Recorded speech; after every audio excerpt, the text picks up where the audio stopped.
She saw my soul. She saw my soul. She saw my soul.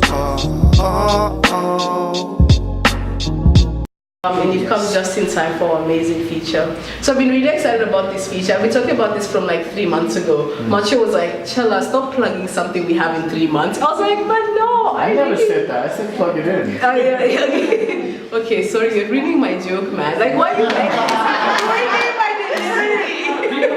Shade all day. I know. I send you so much love.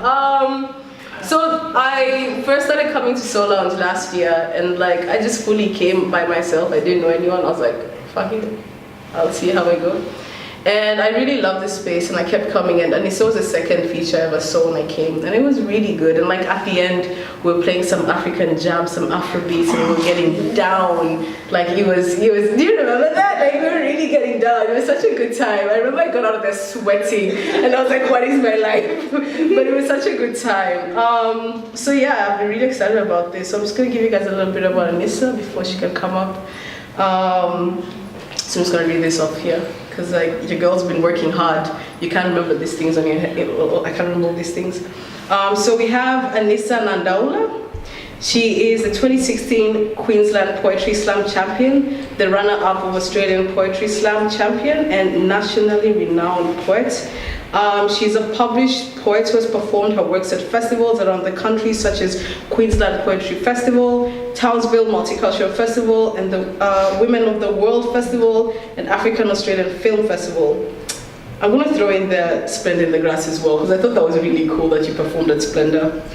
Her unique and captivating exploration of identity and politics have been showcased at the Sydney Opera House, Slamalama Ding Dong in Melbourne, and Adelaide Writer Centre.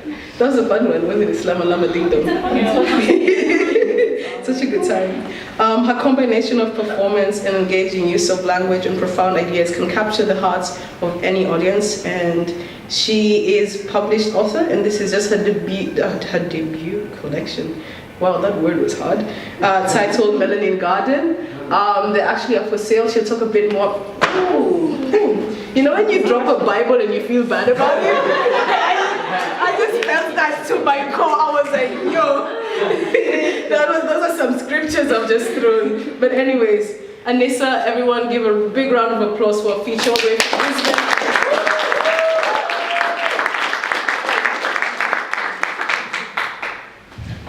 Yeah, I'm tall enough.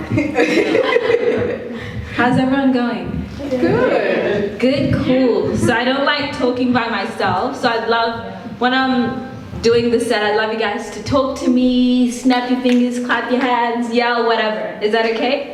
Yeah. Cool. I'm just gonna move back. I'd like to start off by acknowledging the traditional owners of the land, and that sovereignty was never ceded, and it never will be. And we still have Indigenous people who are dying in custody. Indigenous people have higher suicide rates than the general population. You still have children being taken away from their mothers, and the struggle continues on.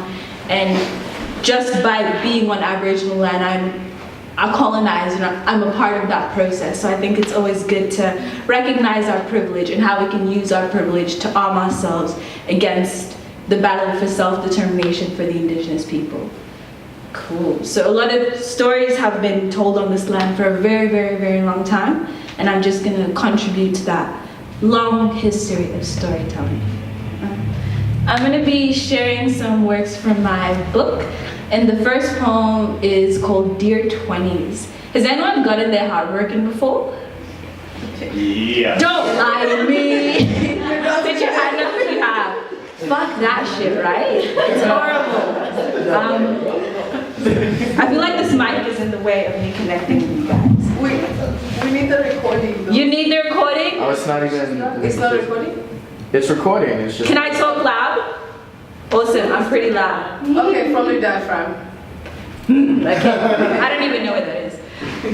So if you feel what I'm saying, snap your fingers, clap your hands, whatever.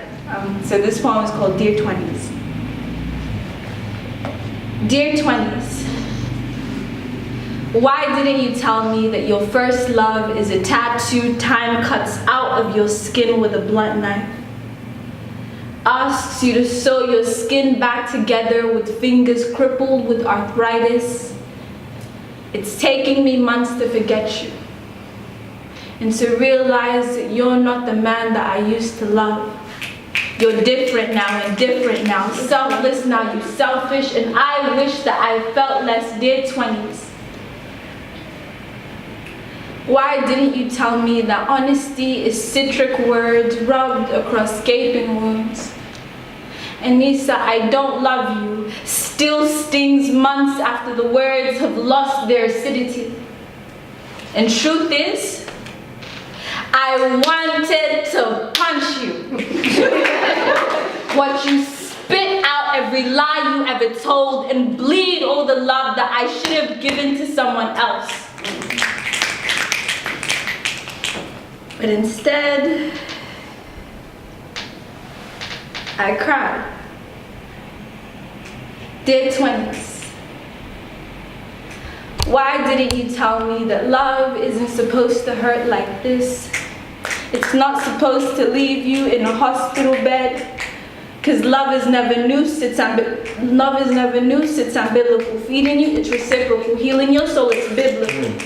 And love is never bleeding waterfalls or white wings breaking, crying on the concrete. I was left forsaken, and I've been hurt so many times it made the God in me awaken.